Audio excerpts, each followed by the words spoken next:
മെഫെന്റർമൈൻ sulphate injection IP ആംബ്യൂളും injection സിറിഞ്ചുകളുമായി യുവാവ് excise പിടിയിൽ.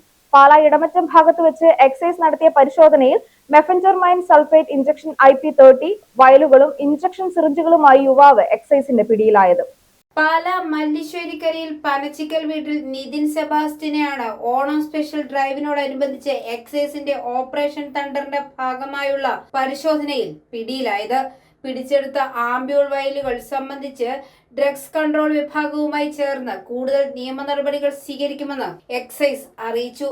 Pala excise inspector KR രാംപ്രസാദിന്റെ നേതൃത്വത്തിൽ പ്രിവന്റീവ് ഓഫീസർമാരായ സുരേഷ് കുമാർ, രതീഷ് കുമാർ, സിവിൽ എക്സൈസ് ഓഫീസർമാരായ ജിബിൻ ഡൊമിനിക്, അച്ചു ജോസഫ് എന്നിവർ അടങ്ങുന്ന സംഘമാണ് കേസ് കണ്ടെത്തിയത്. ഐഫോറി ന്യൂസ്, പാലാ.